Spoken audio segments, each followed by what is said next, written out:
5 Live Formula One. Good evening, good morning. We're not really sure what time it is.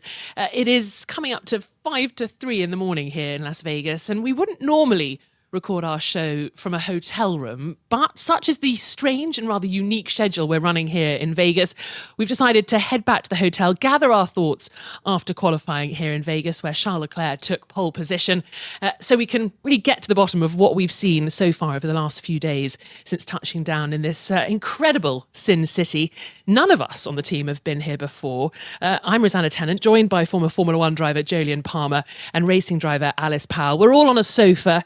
We've got some sweets to keep us going during the show. Are we flagging a little bit, Jolyon? Little yawn from you earlier on? Rosanna, I'm full of beans. They're not beans, they're sweeties. I'm full of M&Ms. Other brands are available, needless to say. Well, we had a really good qualifying session, and I think I'm enjoying Vegas overall. The place is bonkers. It's a bit nuanced, isn't it? From one minute to the next. It's like, do I like this? Nuanced. It's brash. This is like... In terms of your experience, so 1 minute you're thinking, actually, I'm really loving it here. And then the next you're like, what's going on here? It's a crazy place to come and spend a few days. Oh, it's madness. It's madness. Walking through the Venetian Hotel earlier on, and there's just gondolas going through. The gondolas that are, by the way, painted in alpine colours this weekend. You've got Gasly's gondola just floating past Gasly's you. gondola. They did a race in those. Did they? Yeah, they did a race. I think I won't spoil because I don't think Alpine will put the video out. But yeah, it was a very slow race. I can imagine. But there was a winner at the end of it. It's this stuff. It's like fairy tales around this place. It's madness, and some of it's like awe-inspiring, seeing what they can do in here, and some of it is absolute sheer trash. And I don't quite know exactly what end of it I like or not, but I enjoyed what I saw on track as well. Are you sure you're enjoying yourself? You can't say that Summer Vegas isn't absolute trash. Jacques Villeneuve, the 1997 Formula One world champion, got married in the F1 paddock yesterday. What are we witnessing? It's ludicrous. It is. You've got another 48 hours or so to finally make your decision on this place. But also, if you're listening, Jack, I don't want to completely degrade your wedding either. Maybe it was a lovely day. I apparently didn't even Maybe know that he sounds was... a bit harsh now. Yeah, but he had a load of randomers stood there watching him. I don't think he even knew that was going to happen. I think his Yeah. now wife had organised it without his prior knowledge. But I hope he knew the lady. I hope he knew his wife. A happily ever after, no doubt, for Jacques Villeneuve. It is a wild place, isn't it, Alice? You enjoying it? You've never been before. It is strange, and because of this offset schedule, we don't really know where we are from 1 minute to the next. I have no idea. I just know it's dark outside. Thank God you said the time earlier on because, yeah, I've got no idea. But as Jolyon said, it is a crazy place. Because F1's in town. I've never been here this is my first time here. So I've never had the experience. But, it's a different place. I'd come back for maybe a couple of days, but that's about it. Jolyon's sort of undecided. Would you come back? Jury's out. It's Jury's okay. out. Hold your decision. Jury's out. But in terms of Formula One cracking America, obviously it's its third go in 2023. We've had Miami, we've had Austin, we've had Vegas. I don't know about you guys, but I'm really surprised when I walk down the strip, around the strip, through car parks, through hotels. A lot of people wearing merchandise, a lot of people really here for the F1. I didn't know there were going to be so many who'd actually come specifically for that. Overhearing conversations around, and the place is absolutely rammed down the strip where the track is heaving. In the day, you wake up, I was thinking everyone's going to be having a line because it's a night city, it comes alive. They're up and they're chatting about Formula One in the mornings, it's bustling. Walked past Gasly's gondola in the Venetian. The merchandise stores, the people are queuing out the door. It's a moneymaker. Yeah, you would need to get into merch because they love it here. I don't know how much they inherently know or care about Formula One, but they are enjoying this weekend. They're soaking it up as part of a pretty unique atmosphere. Do you know what? I agree with you. I've walked past a few people and you hear them sort of strategizing on how the weekend might go, kind of working out who might go well or who might not. We need them on the team. Get them in the commentary box. Exactly. Get them on the show. I'm sure there's plenty that would like to talk to us now. With their own hypothesis on how this Grand Prix is going to shake out. So it's been an interesting few days. We've had that sort of issue with the water valve cover popping up and ruining Carlos Sainz's weekend. His Ferrari totally damaged. He's now picked up a 10-place grid penalty. He's furious about it. Esteban Ocon's car also damaged. But can we park all that? We don't really worry about that now because we've had such a nice qualifying session, do you think, after that tricky start? I park it, yeah. It was an embarrassing start for Formula One. And I think the backdrop of it is there's plenty of negativity about this Grand Prix. And I've been looking forward to this for a while. It's a new venue. It's in a vibrant, wacky city that we've not been to for 41 years. And it's, an iconic city as well. But there's been a lot of people that are negative about it from before we turned up, saying we're just here for the show, we're here for the money, the tickets, they are ludicrously expensive, to be honest. And so when 8 minutes into the first free practice session, there's a car that's absolutely destroyed by a water valve cover, and the session has to be cancelled, the next one's postponed, we're on until 4 a.m, the crowd can't even watch it. That was a strange one, wasn't it? Sending the fans home an hour before that final practice session of the day on Friday. That was a bit weird. It felt like a test almost, didn't it? Well, there was a health and safety technicality that basically the stewards that had been there for their allotted amount of hours. I'd done my allotted amount of hours. They weren't sending me home. Yeah, but we're getting an honest day's work out of you, Tennant. But for the fans, we were actually heading in to go and do FP2, the only session we had on Thursday night. But they were all heading home, and we were working out, has it actually been cancelled after all? But no, just cancelled for them, which was a very, very difficult look for the Grand Prix that already had plenty of negativity about it. But I think the proof of the pudding, as always, will be in the eating. That'll be tomorrow, the Grand Prix. But you can only judge things by how the meaningful action was. And the first bit today in qualifying, I thought was splendid. Today? No, don't do this. That's the thing. Just don't know what time it is today. I'm sorry, the Grand Prix is today. But that's also the magic of Vegas, because you wake up. I Can be wouldn't anything say, you want it I really to be. wouldn't say it's magic. It's, hey, Alice, I don't want the negativity now. We're building this up. Walk out, strolling down the not very pure air of the Las Vegas Strip in the morning, resplendent sunshine, some of these iconic buildings are glistening, and you're thinking, what a day to be alive. You walk in the casinos, everything's jingling, jangling. You're into a very weird world. You've been winning, and then obviously. And then it's nighttime because you immerse yourselves in these hotels. And the idea of Vegas is that you don't know where it is, when it is, anything. I had to ask for directions to leave the hotel the first day I was here. It's a weird place. So I'm embracing it. Maybe it's today, the Grand Prix. It's a classic racing Is it driver tomorrow? comment, that, isn't it? Just so used to lapping. Don't know how to get out of anywhere once you're on the track. Yeah. Round and round and around. It's nice to get some laps, just not of the Lynx Hotel. So let's get into qualifying then.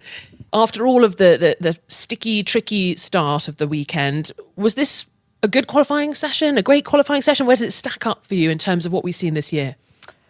I mean, I'd say it's a good one, and without sounding all boring and sort of getting on to attacking Red Bull, but we've got someone else on pole. We've got Charles Leclerc, who was just ahead of his teammate Carlos Sainz. Obviously, Sainz has got the penalty, but taking that out of the equation, it was just under half a tenth between the two of them. Max was about 3.5 tenths back.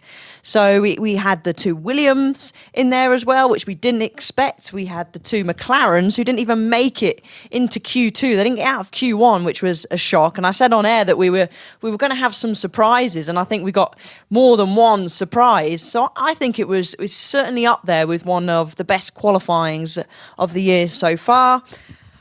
The race tomorrow, that's obviously going to be a tough one. There's going to be plenty of areas to overtake. I know Lewis Hamilton said that he doesn't think there's many places to overtake, but I think there certainly is, especially with that 1.7 kilometre straight between 12 and 14.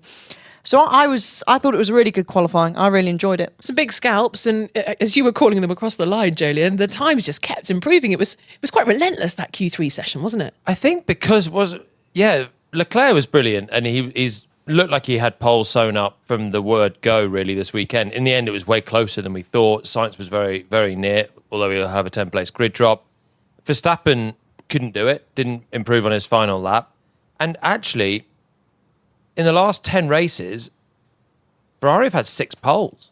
They're doing very well on one-lap pace, and they had the fastest car, I think, today. But what was, I think, more interesting for the qualifying what made it such an interesting session was the shocks behind. Lando Norris, both McLarens going out in the first part. Hamilton didn't make it into the top 10, nor did Perez.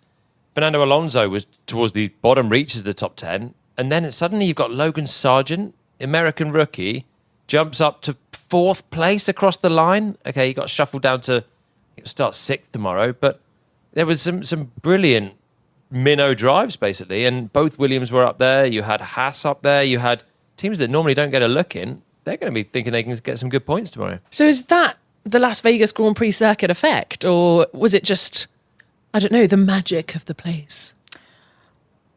Yeah, let's go with the magic of the place. You said it didn't exist. I think that they don't have any data about this circuit. It's quite a unique track. There's some long straights. There's some get the car turned, get on the gas, and off you go. And the temperatures have a big effect. So whoever does the best in getting their tyres into that window, obviously there's different of things that can affect it as well with your car performance. But making sure with these cold temperatures, I think the track temperature was about 16 degrees, which is pretty cold for a Formula One weekend. But making sure that if you got that absolutely nailed, your tyres within that window, that gave you a very good chance of doing it. Like Gasly, for example. Alpine have been nowhere in the practice sessions. He starts 4th tomorrow. I think McLaren were the major ones that lost out with that. They've been so good recently. Norris has been second 6 of the last 9 races. He's finished second. He's right on the coattails of Verstappen in Brazil. And yet they just didn't have the pace. Both McLaren struggling, obviously missing that setup window on a unique circuit. It's low downforce street circuit. The track was rubbering in very quickly. You had to stay on top of it. There were loads of different things in play for the teams and the drivers to push the limits without whacking the barriers and ending in tears very early. So when you've got a new street circuit, you've got shortened practice as well, because we missed that first hour yesterday. It was quite a dynamic situation. And Lando had a cooling issue as well, which they were seeming to struggle with something again in FP3. So it hasn't been great, even from a reliability point of view, from McLaren, which we've kind of sort of parked since Austria. They've just had such a resurgence. It's strange to see them struggling, which was how we sort of saw them for the first half of the season. I think tomorrow will be different for them. Norris was out in Q1 in Mexico for different reasons. He was unlucky with a yellow flag and he made a mistake. It wasn't just sheer pace. Here the pace wasn't good. But I think in race trim, I expect them to recover because the tyres will behave differently when you've got to do 50 laps and not just one. Yeah, so plenty to watch out for when it comes to the McLarens potentially making their way through the field. I'm interested when you say, Alice, that Lewis Hamilton thinks there aren't any places to overtake, because everyone's been talking about all of the different drivers that are going to come through the grid. But is it realistic to think these drivers can make up a sort of a lot of places come the Grand Prix? Yeah, and because it's a street circuit, safety cars. But I'm surprised, and the drivers have done really well with keeping the car out the wall. We've had one incident of a car going to the wall, and that was Alex Albon in FP3. So safety cars, that could be a big thing and can play into the hands of many around the fields, but especially those starting at the tail end of the grid. But that long straight with the DRS down from 12 to 14, you've got that chance into turn 1 as well. There was an even bit of overtaking going on in qualifying, which eventually Verstappen, I guess, knocked Esteban Ocon out because he dived down the inside after they got into a bit of a scuffle on track. So, yeah, I mean, the only downside is it could create a DRS train, which we've seen at circuits before, but I think you'll see mistakes because of the cold weather, and we've seen quite a few lockups, especially into turn 12. There'll be plenty of overtaking. The main straight is 2 kilometres long. It's whopping going down the strip. You've got difficult corner coming into it at turn 12, which has been that main one where drivers have been struggling for brakes. You then got a difficult one at the end of it, turn 14. In between, you've just got this mammoth run flat out on the throttle for 2 kilometres. Top speed's 220 miles per hour. The downforce is trimmed out. The slipstream effect will be a little bit less. So will the DRS effect. But if you can't overtake on a 2 kilometre straight on this sort of track, if you've got a pace advantage, I think we need to redesign the cars again. Well, let's hear from our pole sitter then, Charles Leclerc, looking so strong right from the get-go here in Las Vegas. Let's hear how he's feeling ahead of the Grand Prix. I like street circuits. I think the car was great the whole weekend. And I found a good rhythm straight away. Already the first lap in FP1, you can feel when things are going well, and we were super quick. So everything felt good since the beginning. In Q2, these are probably the best laps I've done in Formula 1. Then unfortunately in Q3 I didn't reproduce that at all, and I did too many mistakes, but it was good enough for pole, so I'm still really, really happy. But I wish I would have put everything together to at least show what was capable of with the car we had. And of course, you're going to be up there all alone because Carlos has that penalty. Max alongside you. What do you need from your package, your car tomorrow, to take the win? Time management is our biggest issue since the beginning of the season, and the race pace with our car is always what we are lacking. So that's what we'll need. Having said that, I think it's one of those races where we are closer to Red Bull in terms of race pace compared to others. So I hope we can finally convert that pole into a win. That was Charles Leclerc, feeling pretty confident, I think. Loves a street circuit, doesn't he? Yeah, this track is perfect for him. I think it just reminds me a lot of Baku, but in the night. There's long straights, big braking zones, predominantly 90-degree corners there at the end of them. And in Baku, he's always been quick. He took pole position this year. He also took pole for the sprint this year. And he's also, as you say, been good on street circuits before. Monaco poles, Singapore poles. This circuit suits him down to the ground. He actually wasn't particularly pleased with his final laps, and yet he still had enough in the bag for pole. He thought that Q2 performance was his best in Formula 1 even. I thought that was an amazing admission. But of course, he's got that battle coming his way with Max Verstappen. He hasn't been able to hang on to pole position when he's had it recently. Can the car do it? Will the time management help them this weekend? Is it going to play to their strength almost, even though it's been almost a weakness sometimes? He needs to get it off the line. That's going to be the important thing. And Max has been so strong with getting it off the line in the recent races. They've really found a good way of getting the launch, whereas the Ferraris, not so much, wasn't it? Last time out in Brazil, Carlos Sainz, not even one lap was completed, and he was complaining about the clutch. So getting it off the line is going to be a big one, but it's not going to be like you're at Monaco and it's going to be, right, this could make or break your race. But if you know that's a problem, so what are you doing tonight on a Saturday night, or what are we, Friday night? Sorry, I'm lost. What are you doing to prepare when you know your starts are a bit shoddy? They've actually not had a lot of time to practice them, because the end of the first practice was obviously red flagged. End of the third practice was red flagged. There's not been a lot of time for the drivers to come around to the grid and do some practice starts. Secondly, on top of not having a lot of time to practice and work on it, as you said, Carlos Sainz wanted to throw it in the bin, I think was the word. We'll talk about it after the race, his engineer said. Not now, Carlos. Should we not bin it? Yeah. But yeah, there's not that much they can do. Try and tweak things. They've obviously had better starts at other races as well. But Leclerc, particularly, the last two poles he's had, he's lost the lead straight away at the start in Mexico and in Austin. He has to find a way. But I find when you're on a run of making bad starts, it gets in your head. You're thinking, how can I make this one a good start? Whereas if you know you're making good starts, you have confidence. Your eyes are forward. You're thinking, where am I going to move forward? How am I going to take the place away? Whereas Leclerc's already going to be thinking, how am I going to cover off Max? Because I'm going to need to. I feel like that at traffic lights, I think, in my road car. Eyes forward or eyes back? Leclerc or Verstappen? Eyes in the back of my head all the time. Just for me, with Max or Charles. Charles, at my traffic lights. Michelle, who's Michelle? With Charles, huh? Who?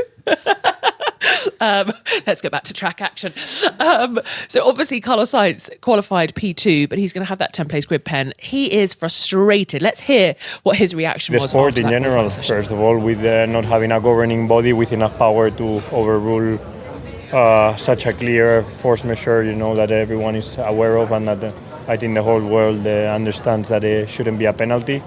Disappointed with that, and then obviously disappointed also that in the sportsmanship side there would still be teams, pushing for me to get a penalty, and in a situation where the rule book is never going to favor us. Well, this is a business. This is a lot of money involved, and when this is the case, normally there's never sportsmanship, and it's also you're going to pay the price of bad rule making. Did you tell them your opinion about this and what you Yeah, I've told everyone, but I think everyone agrees with me. It's just there's nothing we can do. I think no one even our rivals agree with us. It's just that it's how it is. Yeah, no, there's nothing to do, nothing to say, and it shows the sport has a lot yet to improve. Are you going to be driving frustrated, angry, or just keen to move forward? Let's see tomorrow. Today, for sure, I was not driving in a.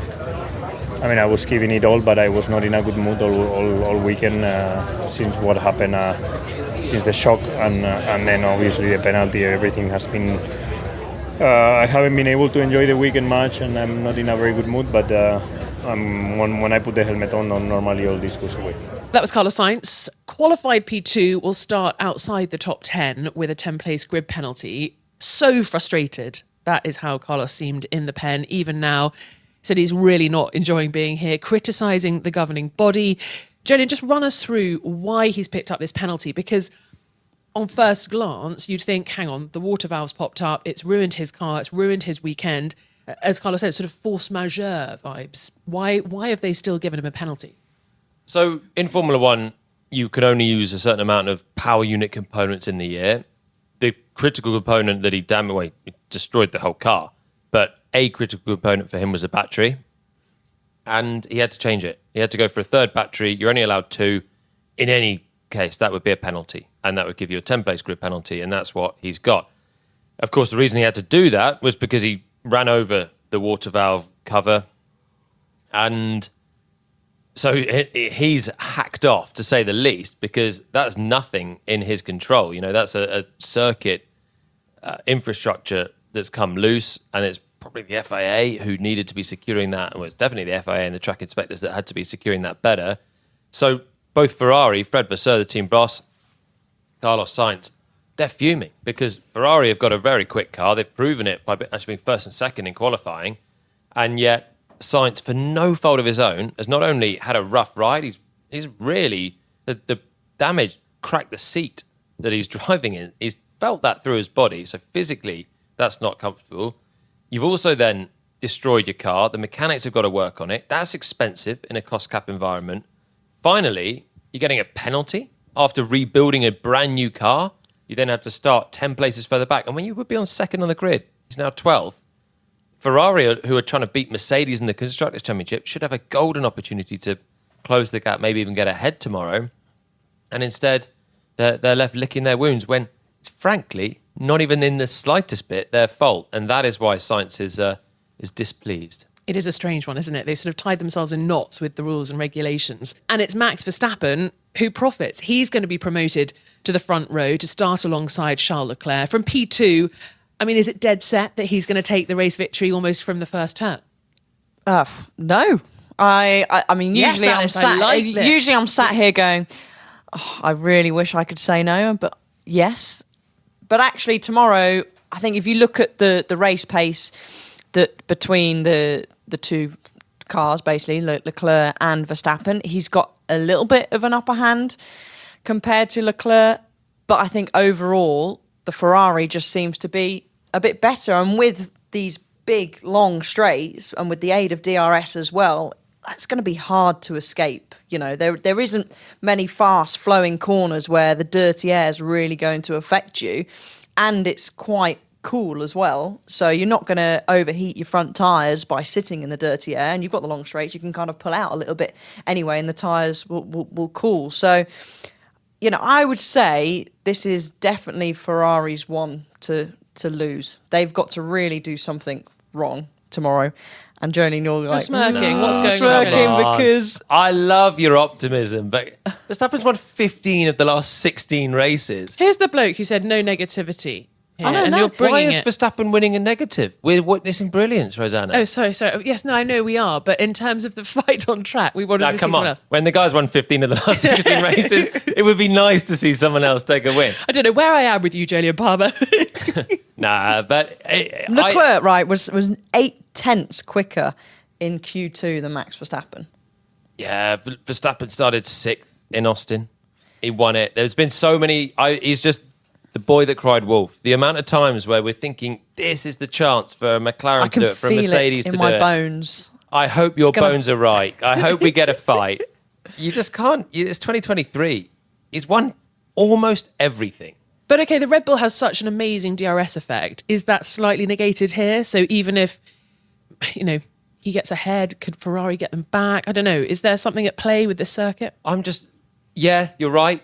You guys are both right. Finally, you guys are both right. I'm just not falling into the trap again. I did this last time. It was Mexico. Ferrari had a front row lockout. I spent 15 minutes on a Saturday explaining how they could possibly keep Max back.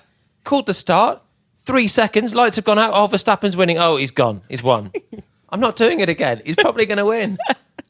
Well, we'll have to wait. But please do tune in. Yeah, exactly. It's going to be an absolute. Because I'm going to be wrong, and then you guys can have the last laugh, and that'd be great. So you're not putting it all on red this weekend? I'm going to go. Do they have a blue?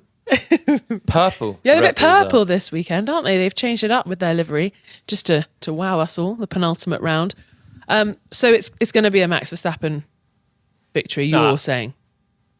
Hopefully it'll be a good fight. I think Verstappen's the favourite. He's got better race pace, I think. I mean, you're right, Alice, it's going to be pretty close. I think it's about a tenth between it. I think that's what Benny said, didn't he? He said...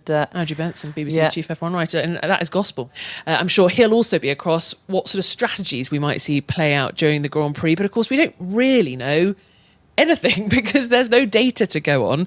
So are people going to be able to pull a clever strategic move during the Grand Prix, Jolien, do you think, and trick others into doing things they don't want to? I suspect it'll be a one-stop race tomorrow, and I think that'll be good for Ferrari at the front. They don't want to have too many stops. That's where, if there's high degradation, Red Bull will have the upper hand.